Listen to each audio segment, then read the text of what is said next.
So good morning friends. As you know, my name is Amit Goel. Today we are going to discuss the topic matrix chain multiplication. Right? So matrix chain multiplication in the given problem, we have a sequence of matrices and we have to find the most efficient way to multiply these matrices together. तो जितनी हमारी matrices होंगी उनका अलग अलग size होगा, उन सबको हमें मल्टीप्लाई करना है और the minimum value we have to find that. Example लेते हैं. यहाँ पर बहुत आसान तरीके से समझने की कोशिश करेंगे. यहाँ पे अभी छोटी हमने केवल 3 ही मैट्रिसेस ली हैं, A1, A2, A3, जिनका साइज है 2/3. यानी कि A1 का साइज कितना है 2/3, A2 का है 3/2 और A3 का हमने यहाँ पे लिया है अगेन 2/3. ठीक है. तो नॉर्मल मैट्रिक्स मल्टीप्लिकेशन के अंदर हम जानते हैं कि जो मल्टीप्लाई होगा आपका, तो ये A1 मैट्रिक्स है A1, ये है A2. जब इन्हें मल्टीप्लाई करेंगे हम तो रिजल्टेंट मैट्रिक्स हमारी 2/3 की 3/2 की है. तो ये हमारा रिजल्टेंट मैट्रिक्स कितना आएगा 2/2. ठीक है, 2/2 यह हमारा रिजल्टेंट मैट्रिक्स. अभी तीसरी हमारी है 2/3 की, तो ये 2/2 और ये 2/3, तो रिजल्टेंट कितना आएगा 2/3. तो एक तो ये हो गया रिजल्टेंट मैट्रिक्स हमारा साइज क्या होगा. और ये हम जानते हैं कि number of rows equal to the number of columns for the multiplication the matrices. तो 3 मैट्रिक्स हमारे पास हैं. इन 3 मैट्रिक्स को सॉल्व करने के हमारे पास या पेरेंथेसाइज करने के कितने तरीके हैं. एक तो ये है कि हम A1 A2 को कर दें पहले, और जो रिजल्टेंट आए उसको A3 से कर दें. एक तरीका तो ये है. दूसरा तरीका क्या है कि पहले A2 A3 को करें और जो उसका रिजल्टेंट आए वो A1 से करें. तो इससे फर्क क्या पड़ेगा कि पहले हम कौन सी कर रहे हैं. ठीक है, अब ये देखते हैं कि इससे क्या फर्क पड़ने वाला है कि नंबर ऑफ स्केलर मल्टीप्लिकेशन जिसमें कम होगी वो हमारा बेस्ट तरीका होगा, वो हमारा अच्छा तरीका होगा, क्योंकि हमारी टाइम कॉम्प्लेक्सिटी कम होगी. तो पहले इन दोनों को देखते हैं कि इनसे हमारा क्या वैल्यूज आ रही हैं. यहां पे हमने फॉर्मूला लिखा हुआ है, फॉर्मूला और finding the number of possibilities. ठीक है, तो हमारे पास अगर यहाँ पे 3 मैट्रिसेस हैं तो फॉर्मूला क्या है 1/n 2n-1 Cn-1.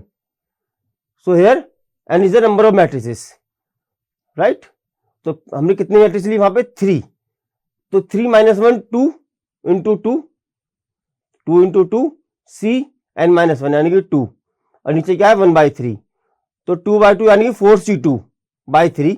And 4C2 को जब हम ओपन करेंगे तो ये वैल्यू आएगी, और जब इसको कैलकुलेट करेंगे तो वी विल हैव 2. यानी कि 2 तरीके से हम इसको परफॉर्म कर सकते हैं. तो फॉर्मूला हमें याद रखना है 1/n into 2n-1 Cn-1.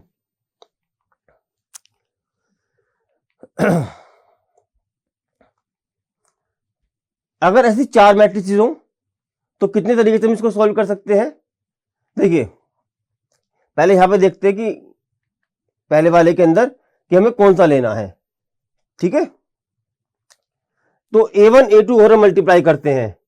तो A1 A2 number of scalar multiplication कितनी आएंगी इसकी 2/3/2 2/3/2 आएंगी इसके लिए. तो ये कितना होगा 3 to 6 to 12. तो 12 तो आई इन दोनों के लिए. अब इसका जो आएगा आपका 2/2/3, तो 2/2/3 यानी कि 12, इन दोनों को हम ऐड करेंगे तो we will have 24 number of scalar multiplication. ठीक है, अगर हम पहले 2/3 करते हैं तो 2/3 में क्या आएगा आपका 3/2/3 3/2/3 यानी कि हो गया 6 3 18, और रिजल्टेंट कितना आएगा इसका 3/3. फिर आएगा 2/3/3, तो 2/3/3 again it is 18, and the total number of scalar multiplication is 36. Right, तो पहले वाला तरीका हमारा 24 नंबर ऑफ स्केलर मल्टीप्लिकेशन दे रहा है और दूसरा वाला तरीका हमारा 36 दे रहा है. तो विच वन इज बेस्ट. तो फर्स्ट वन इज बेस्ट. तो इस तरीके से हम अलग अलग पैरेंथेसिस करके हमें minimum number of scalar multiplication यहाँ पे फाइंड आउट करनी होती है। तो ये तरीका हो गया आपका। ये कोई 3 ही मैट्रिसेस थी तो इजी था, लेकिन अगर हमारे पास 4 मैट्रिक्स हो या उससे ज्यादा मैट्रिक्स हो तो ये फॉर्मूला था ही हमारे पास, इस फॉर्मूले से हम कैलकुलेट कर लेंगे। अब यहाँ पे A1 A2 A3 A4 4 हैं। अब हम अगर ये हमारे पास फॉर्मूला नहीं है तो हम क्या करेंगे कि पहले A1 A2 को करेंगे, फिर इसको साथ A3 को कर सकते हैं, इसके साथ A4 को कर सकते हैं। एक तरीका तो ये हो गया, ठीक है, नंबर 1। नंबर 2 कि पहले A1 को करें A2 से और A3 को करें A4 से और इनको आपस में करें। एक तरीका ये हो गया। नंबर 3 कि पहले A3 और A4 को करें, इसके साथ A2 को करें और इसके साथ A1 को करें। एक तरीका ये हो गया। तो ऐसे हमारे पास पता नहीं कितने तरीके होंगे, है ना। तो इस फॉर्मूले से वी कैन कैलकुलेट कि कितने तरीके से हम सॉल्व कर सकते हैं, और इनमें से मल्टीप्लाई करके हम देखेंगे नंबर ऑफ स्केलर मल्टीप्लिकेशन सभी का निकालेंगे, और उनमें से जो best minimum number of scalar multiplication दे रहा होगा that will be the best result, ठीक है। So this matrix scalar multiplication problem comes under the dynamic programming problem. तो डायनेमिक प्रोग्रामिंग हम पढ़ी होगी आपने, तो उसके अंदर में ही आपका प्रॉब्लम आती है मैट्रिक्स स्केलर मल्टीप्लिकेशन प्रॉब्लम।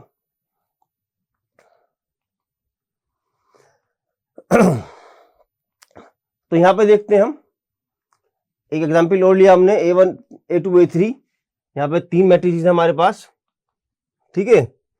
तो पहला तरीका क्या है इसको मल्टीप्लाई करने का। अगर 3 मैट्रिक्स मेरे पास है तो what is the first way. तो फर्स्ट वे इज या तो मैं A1 A2 को कर लूं, ठीक है, और A1 A2 के बाद जो रिजल्टेंट आएगा उसको मैं A3 से मल्टीप्लाई कर दूं।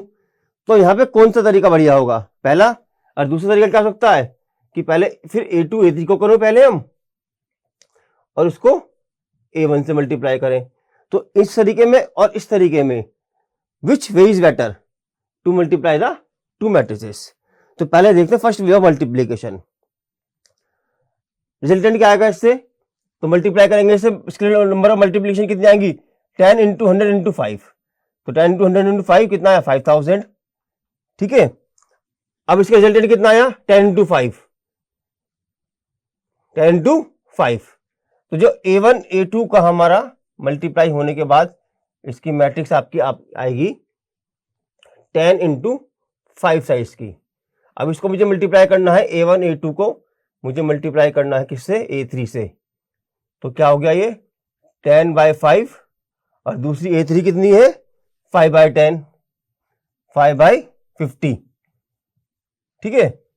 तो नंबर ऑफ स्केलर मल्टीप्लिकेशन कितना होगा 10 into 5 into 50, 10 into 5 into 50 that is 2500, ठीक। तो 2500 इसके, तो पहले में आया था कितना 5000 और दूसरे में कितना आया 2500, तो टोटल कितने आ गए हमारे पास 7500। तो ठीक है 7500 नंबर ऑफ स्केलर मल्टीप्लिकेशन लेंगे अगर पहले इस तरीके से हम इसको मल्टीप्लाई करते हैं। अब सेकंड वे से देखते हैं कि सेकंड वे से कितना आपका आ रहा है। सेकंड वे मल्टीप्लिकेशन तो पहले A2 A3 से करें और उसके बाद जो रिजल्टेंट आया उसका A1 से करें। तो A2 A3 का करेंगे तो क्या आएगा 100 इंटू 5 इंटू 50, ये कितना आ गया, अरे 25000 आ गया। ये तो पहले ही बड़ा आ गया, पहले में कितना था 7500 और यहाँ पे केवल इतने करने पे आ रहा 25000। तो ये तो बेकार तरीका है, लेकिन फिर भी देखते हैं कैलकुलेट करके। दूसरे तरीके से 50000 और total number of scalar multiplication कितने आएंगे 75000। तो केवल करने के तरीके से ही ये 10 टाइम्स ज्यादा मल्टीप्लाई कर रहा है, 10 टाइम्स, यानी पहले हमारा था 7500 और हमारा 75000। तो first way is better in this particular problem, ठीक है। अब इसको हम समझते हैं प्रॉब्लम के थ्रू। यहाँ पे हमने 4 मैट्रिक्स लिए जिनका साइज रखा है 20, 20/30, 30/50, 50/10, 10/5, ठीक। अब यहाँ पे जो मल्टीप्लिकेशन का आपका ये एल्गोरिदम है मैट्रिक्स चैन ऑर्डर, ये आपका ये एल्गोरिदम है। लेंथ ऑफ P-1 ये एन वैल्यू हो गई आपकी, I equal to 1 to n, for loop लगाया, एम आई आई को हमने 0 कर दिया। आपने यहाँ पे देखेंगे ये एम आई आई 1 1 2 2 3 3 4 4 इन सबको हमने 0 कर दिया यहाँ पे, ठीक है। फिर यहाँ पे लूप लगाया, for loop 1 to n minus L plus 1, दूसरा जे आई plus L minus 1 M I जे में इन्फिनिटी कर दिया। अब ये मेन फॉर्मूला इसका क्या है, k equal to 1 to j minus 1 लगाएंगे हम, और जो की वैल्यू हम अपडेट करेंगे वो करेंगे इस फॉर्मूले से। फॉर्मूला क्या है, Q M I K plus M K plus 1j plus P minus 1 P K P जे, ठीक है। तो मिनिमम लेंगे इसके अंदर, हम यहाँ पे लेंगे मिनिमम वैल्यू, मिनिमम। अगर ये अपडेट होता है तो क्यू के अंदर एम आई जे रख देंगे, ठीक है। If Q is less than M I J तो एम आई जे क्यू में आ गया और एस आई जे के अंदर के आ गया, ठीक है। और जो इसमें रिटर्न होगा वैल्यू वो एम और एस, यानी कि 2 टेबल ये रिटर्न करेगा मैं। इट विल रिटर्न 2 टेबल्स, एक एम की टेबल और एक एस की टेबल। एम की टेबल हमें क्या बता रही है यहाँ पर कि नंबर ऑफ स्केलर मल्टीप्लिकेशन कितने लगेंगे, और एस टेबल क्या बता रही है कि जो पैरेंथेसिस हम करेंगे वो किस तरीके से करेंगे, ठीक है। तो इसको सोल्व करने की कोशिश करते हैं। यहाँ पे ये आपका है पैरेंथेसिस लगाने के लिए है आपका ये वाला, ठीक। ना शुरू करते हैं यहाँ पर। द फॉर्मूला क्या है हमारे पास, minimum of M I J equal to minimum of M I K plus M K plus 1 comma J plus P I minus 1 P K P J. तो यहाँ पे ये पी आ रहा है स्केलर मल्टीप्लिकेशन के लिए। पी क्या होगा, तो यहाँ पे कैलकुलेट करना है पी। अब पी कैसे निकालेंगे, तो पी पहले वाला आपको होगा P0, ठीक है। दूसरा होगा P1, ये हो गया P0, ये हो गया P1, ये P2, ये P3 और ये P4। तो P0 से स्टार्ट करना है, तो ये वैल्यू आपकी होगी P0, P1, P2, P3 and P4, ठीक है। ये कैलकुलेट हम कर लेंगे। और ये हमने बताया था कि ये वाली वैल्यू आपकी एम आई आई सारी 0 होंगी, सिमिलरली यहाँ भी। और इसके ऊपर ही हमें काम करना है, उसके ऊपर ही हमें वैल्यूज निकालनी, नीचे नहीं निकालनी है, सिमिलरली यहाँ पर भी, ठीक है। तो ये हमारा फॉर्मूला था, minimum of M I K plus M K plus 1j plus P I minus 1 P K P जे, ठीक। तो वैल्यू कैलकुलेट करते हैं हम, पहले यहाँ पे लिख लेते हैं पी आपका P0, P1, P2, P3, P4, ये कितना था आपका 50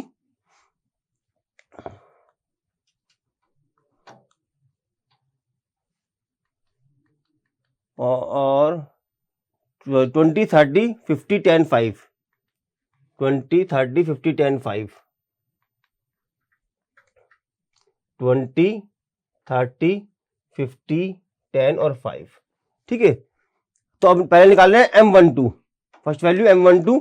तो K की वैल्यू कितनी होगी, I2 J माइनस 1, यानी कि I कितना है 1 और J कितना है 2, J माइनस 1 कितना हो गया 1, तो 1 to 1 यानी कि A की वैल्यू आएगी आपकी इसकी। तो M11 M22 और फॉर्मूला क्या था हमारा पी आई माइनस 1, यानी कि P0 P1 P2, P0 P1 P2। ये P0 P1 P2 कितना हो गया आपका ये, यानी कि 20 इंटू 30 इंटू 50 और प्लस 0 0, तो 0 हो गया ये कितना आपका आया ये, मतलब 30 यानी 30,000, ये आपका आया 30,000। तो M12 की वैल्यू आई 30,000 और एस टेबल में के की क्या रखेंगे 1, तो 1 2 में एस की टेबल में 1 रख देंगे। Now calculate next value M23, यानी कि के की वैल्यू क्या होगी I2 J माइनस 1 और J कितना है 3, तो 2 2 2 यानी कि A की वैल्यू आएगी इसकी भी। तो M I K plus 1J यानी कि 2 2 3 3 और P I माइनस 1 कितना हो गया 1, P K 2 है तो P2 PJ 3 है। तो ये कैलकुलेट करेंगे तो कितना का P1 30, ये तो 0 0 हो गया, ये 0 ये 0 और 30 इंटू 50 इंटू 10 मल्टीप्लाई 10 करेंगे इनको और ऐड करेंगे तो ये आ गया वैल्यू 15,000। तो M23 के अंदर क्या पुट करना है हमें 15,000 और एस टेबल के अंदर 23 की जगह आपका 2। ना कैलकुलेट नेक्स्ट वैल्यू M34। तो यहां भी देखो आप, I ये है J, तो K वैल्यू कितनी होगी, J-1 यानी कि 3 A की वैल्यू आएगी यहां पर 3344, और P2 P3 P4 Pi-1 Pk Pj, तो ये भी 0, ये भी 0, और ये कैलकुलेट करेंगे 15 to 10 into 5, तो आया 2500 वैल्यू। तो M34 की जो कॉस्ट आपकी आएगी मल्टीप्लिकेशन की आएगी 2500, और S34 में क्या रखेंगे 3, ठीक है, ये आप देख सकते हैं यहाँ पे S34 में हमने रखा है, S34 में रखा है 3, S2 में 2। अच्छा, कैलकुलेट ऐसे ही करना है, वैल्यूज को हमें डायगोनली कैलकुलेट करना है। अब ये वैल्यू हमने कैलकुलेट कर ली, नाउ कैलकुलेट हम कौन सी करेंगे, M13, ठीक है, ये M13 कैलकुलेट करते हैं यहां पर हम। तो M13, अब यहां पे देखना है हमें, यहां पर ये तो है I, और J कितना है 3, और K कहां तक आएगा I2 J-1, यानी कि I2 J-1 कितना होगा 1 2। तो दो वैल्यू निकलेंगी, K = 1 के लिए और K = 2 के लिए, जो वैल्यू मिनिमम होगी वो वहां पुट करेंगे हम। तो ये तो निकाल रहे हम K = 1 के लिए ये वाली वैल्यू, और ये निकाल रहे हम K = 2 के लिए, इन दोनों में जो वैल्यू मिनिमम आएगी वो पुट करेंगे। तो पहला आप K = 1 लेते हैं हम, तो M11 M23 K + 1, J, और P0 P1 P3, ठीक है, Pi-1 I कितना था 1, तो ये P0 हो गया, Pk K कितना है अभी 1 है, तो ये P1 हो गया, और Pj J कितना है 3, तो ये P3 हो गया। इसको कैलकुलेट करेंगे तो आपका M11 तो 0 हो गया, M23 15,000, और ये P0 P1 P3 करेंगे यहाँ पे, तो ये आपका आएगा 6000, यानी कि टोटल कैलकुलेट वैल्यू कितनी आ गई 21,000। अब K = 2 के लिए रखते हैं, तो M12 33 P0 P2 P3 value तो हमें पता ही है, पुट करेंगे, ये 0 हो गया, और ये कैलकुलेट करेंगे तो आएगा 10,000, वैल्यू आ गई 40,000। तो ये K की 2 वैल्यू के लिए आई है, ये 1 के लिए आई है, ये 2 के लिए आई है, ठीक है। तो वैल्यू मिनिमम कौन सी है 21,000, तो M टेबल में तो आएगी 21,000 एट द प्लेस 1,3, और S टेबल में 1,3 पे क्या आएगा 1 आएगा, ठीक। नाउ कैलकुलेट M24, तो in the same manner M24 निकालेंगे, तो 24 यानी कि इसकी दो वैल्यू आएंगी, एक K = 2 के लिए, एक K = 3 के लिए, ठीक। तो जो मिनिमम वैल्यू आपकी आ रही है वो 10,000 आ रही है, और किसके लिए आ रही है 2 के लिए आ रही है, ये आप कैलकुलेट कर लेंगे। फिर लास्ट वैल्यू बचती है M1,4, M1,4 में J की 3 वैल्यू आपकी आएंगी, यानी K = 1 के लिए, K = 2 के लिए, K = 3 के लिए, तीनों वैल्यू कैलकुलेट करेंगे, और जो उनमें मिनिमम होगी वो हम यहाँ पे पुट करेंगे,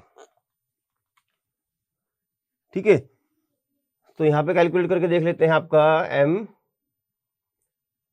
M1,4 यानी K = 1 के लिए, 2 के लिए और 3 के लिए निकालना है। पहले K = 1 ले लेते हैं, तो M1,1 IK M2,4 और plus Pi-1 P0 P1 Pj यानी कि 4, पहली वैल्यू आई K के लिए, दूसरी M2 के लिए निकालेंगे तो 1,2 प्लस M3,4 प्लस ये तो आपका 0 ही होगा P0 P2 P4। K = 3 के लिए निकालेंगे M1,3 plus M4,4 plus P0 P3 P4। जब इनको कैलकुलेट करेंगे हम तो हमारे पास 3 वैल्यू आएंगी, और उनमें मिनिमम वैल्यू कौन सी आपकी आ रही है इसके अंदर, ये आपकी आ रही है M14 की 13,000, ठीक है, और किसके लिए आएगी 1 के लिए आएगी। कैलकुलेट करके देख लेंगे इस तरीके से हम, यहाँ पे देख सकते हैं, तो ये आएगी आपकी 13,000 और ये आएगी 1 के लिए। तो हमारी दोनों मैट्रिक्स पूरी होगी, ये तो total number of square multiplication आ गए, और ये हमारी एस मैट्रिक्स आ गई, ठीक है। तो 4 हमारे पास वो थी matrix A1 A2 A3 A4, ठीक है। तो 1 से लेके 1 तक एक आपकी हो गई है, 2 से लेकर 2 तक एक दूसरी हो गई, अब बची 3 4, ये 3 4 हो गई। अब A3 A4 को करेंगे पहले, फिर इसकी वैल्यू A2 से मल्टीप्लाई करेंगे और इसकी A1 से मल्टीप्लाई करेंगे।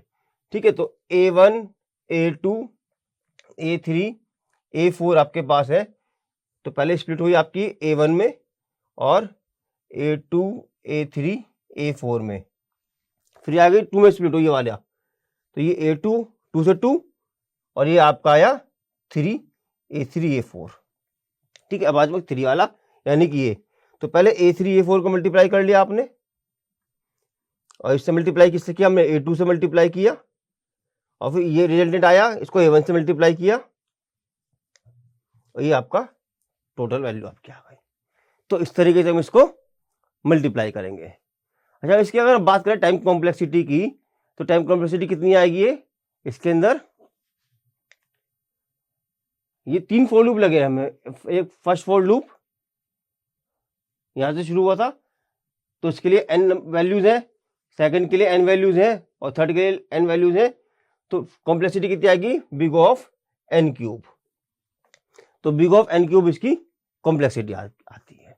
ठीक है, thank you very much. I hope आपको समझ में आया होगा। Thank you very much.